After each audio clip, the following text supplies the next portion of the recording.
Hello there, this is Retro Spirits Gaiden, and today we're playing Super R-Type on the Super Nintendo Entertainment System, also known as the SNES.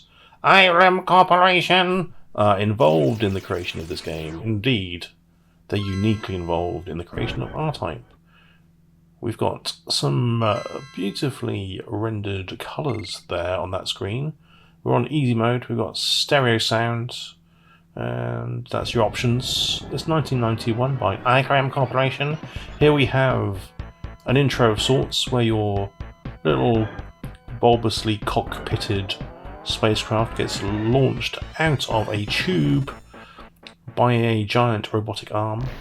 That's wonderful. It kind of rotated all the way around there, didn't it? It's frames of animation that you don't get to see anywhere else in the game, potentially.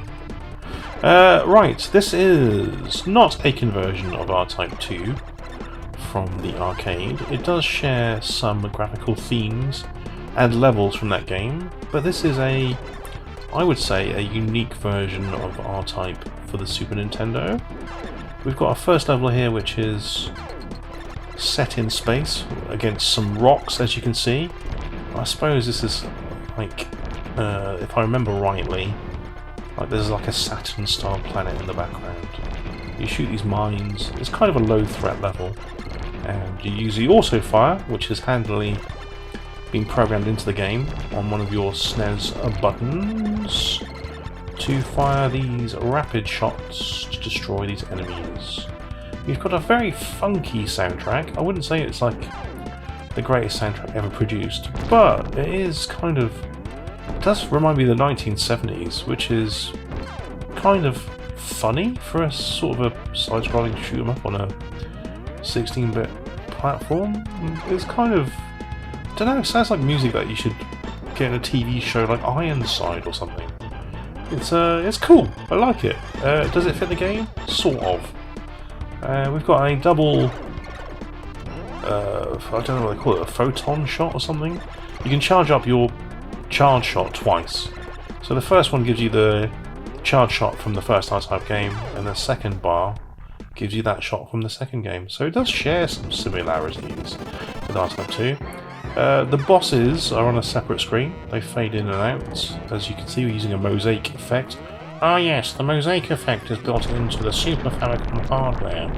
It's related to the different modes that the graphic hardware can produce. Thanks, technical guy, but please keep your opinions to yourself. I don't see why I should. I know stuff, yes, but you can find out all this stuff if you go on Wikipedia, and I don't really want to be reading Wikipedia out on this channel, thank you very much. So bog off! This weapon here is slightly different to the one in R-Type 2, which is like sticks, like green sticks. This level is the same graphical style as the one in R-Type 2, but has much more slowdown. So the one thing that does, well, there's two things about this game which are highly irritating. It's R-Type, and we all like an R-Type game, and the sprite-based games are the best R-Type games, without a shadow of a doubt. But this game does have incredibly large amounts of slowdown, as the SNES processor is unable to cope with 6 sprites flying around the screen. Well, it was at this point in its life anyway, which is unfortunate. Mega Drive owners used to laugh at the SNES's slowdown and shoot-ups. Doesn't make it a bad game, it just makes it a slow game. The other thing that's problematic with this game, which does make it irritating, is the fact that if you die at the boss, or in fact anywhere in the stage, you have to do the whole stage in one go. There's no checkpointing. So the checkpoints are the beginning of the stage, which is absolutely brutal, and it takes any joy out of this game whatsoever. With save states is better these days, so if you're playing via emulation or on a Super NT, I think the Super NT can do save states, I've never used them.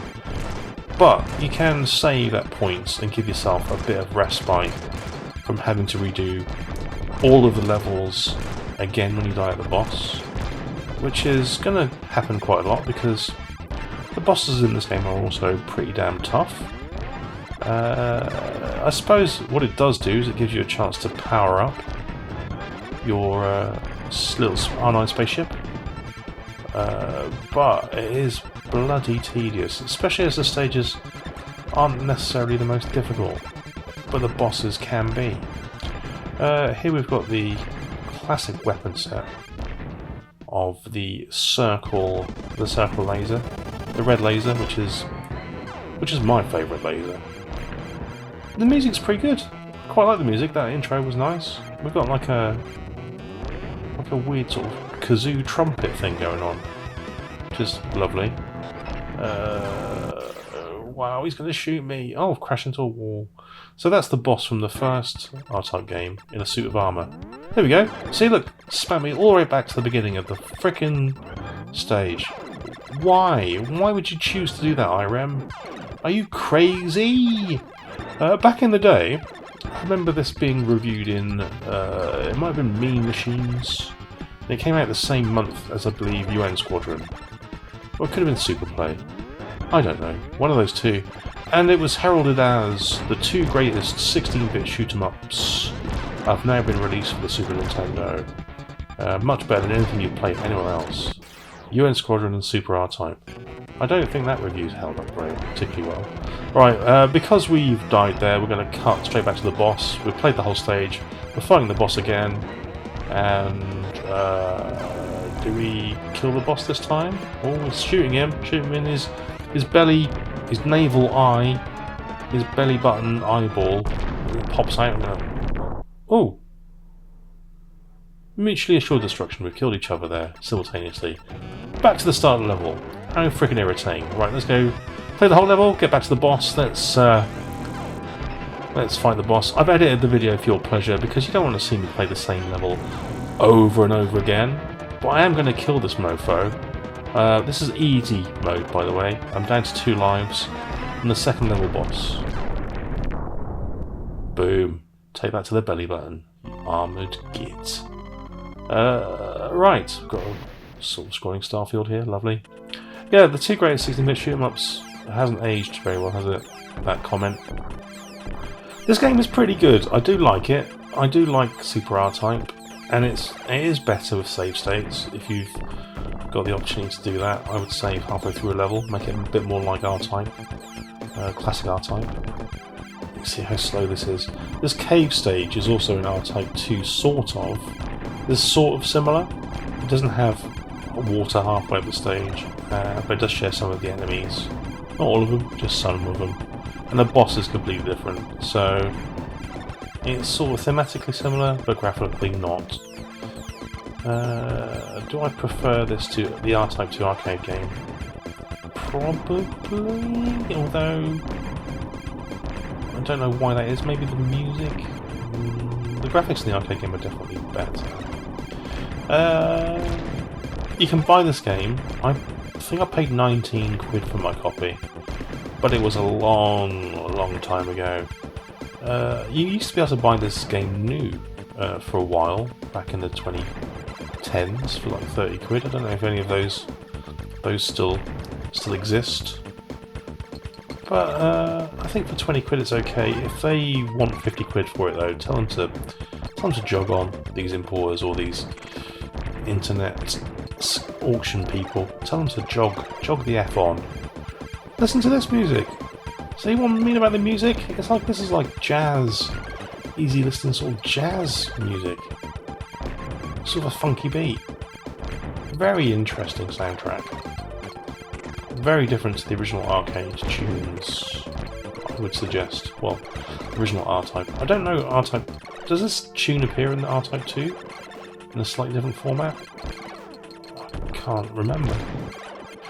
I think R-Type 2 soundtrack's sort of unremarkable, really. So they kind of went to town on the SNES version. They sort of went, ooh, it's got a nice sound chip. Let's try some 70s style funk for this game and see how that works out. Yeah, it works out okay. Yeah, it's probably worth a play on emulation before you spend the money. And I'm going to keep saying this in every video, because retro games are so expensive now that it's a sort of a major punt for a game that's this simple to be, say, 50 quid and you not liking it. The experience of playing the game can get incredibly tedious because of the checkpointing.